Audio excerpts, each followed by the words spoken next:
Hola, ¿qué tal? Bienvenidos, bienvenidas a Impacto Económico de fin de semana. Les saluda Luis Francisco Blandón desde Caracas, Venezuela. Le acompañamos para informarles sobre lo más destacado en materia económica y América Latina en el mundo durante esta semana. Comenzamos.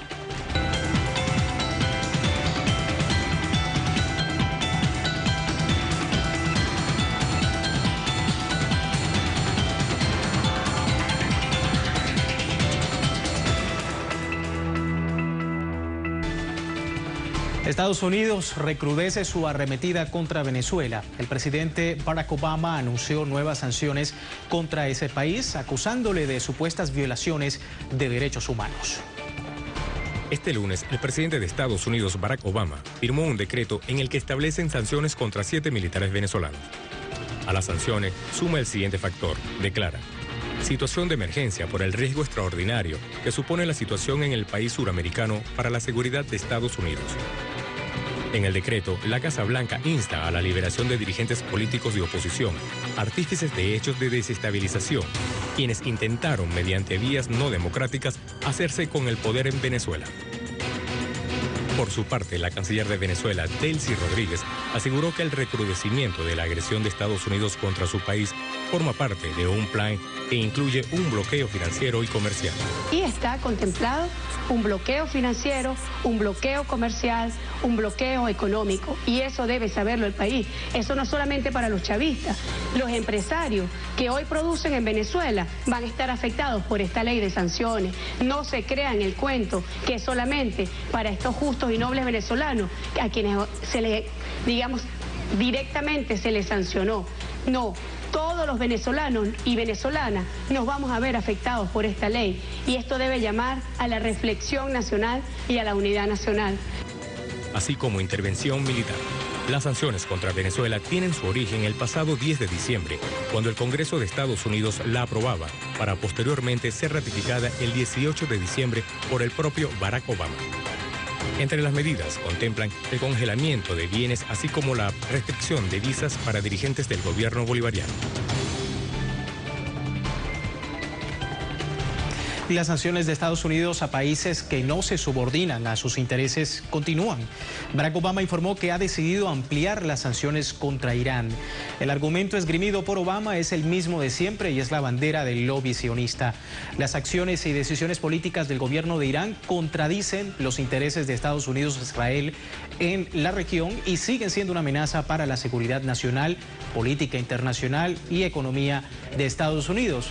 Ante esto, expertos han comentado, van más allá, aseguran que la política internacional de Washington en materia energética da a entender que Estados Unidos emprende una guerra económica contra países productores de petróleo como Rusia, Irán y Venezuela. En otro escenario, la presidenta de Chile, Michelle Bachelet, cumplió el primer año de su segundo mandato, aún con muchos retos por delante. El país se ha visto salpicado por un escándalo de corrupción, mientras el gobierno estima que deben seguir las reformas estructurales, no solo para luchar contra ese delito, sino para reducir las desigualdades en los ingresos e impulsar el crecimiento económico. El gobierno de la presidenta Michelle Bachelet prometió reformas políticas de educación y seguridad social, además de una modificación de la Constitución que aún sigue vigente desde la época de la dictadura de Augusto Pinochet. El gobierno puso una meta del 3% al Producto Interno Bruto, que equivale aproximadamente a 8.000 millones de dólares. Según especialistas, Chile necesita recursos en la salud pública y mejorar las pensiones. En este sentido, pagan pensiones promedio inferiores al salario mínimo. Con el transporte público existe un problema de recursos para su financiación. Por lo tanto, las necesidades del Estado chileno son bastante elevadas. Cabe destacar que la recaudación del Estado se ha visto afectada por los precios del cobre y el menor crecimiento económico. Es decir, que si bien las tasas tributarias subieron con la reforma, la recaudación ha bajado por el cobre y el crecimiento. Este mandato de Bachelet se ha visto salpicado por un escándalo. Prometió luchar contra la corrupción en el país sin importar a quién afecte. Esto luego de la renuncia de su hijo Sebastián Dávalos al Partido Socialista, tras los cuestionamientos surgidos luego de la compra de unos terrenos en el año 2013. El gobierno estima que deben seguir las reformas estructurales no solo para luchar contra este delito, sino para reducir las desigualdades en los ingresos e impulsar el crecimiento. Vamos a México, donde se introdujo una modificación en la reforma a la Ley de Aguas promovida por el Ejecutivo Federal, la cual prevé privatizar el vital líquido. Las modificaciones otorgan a la Comisión Nacional del Agua la responsabilidad de definir el porcentaje de participación privada. Esa maniobra coincide con la reforma energética del presidente Enrique Peña Nieto.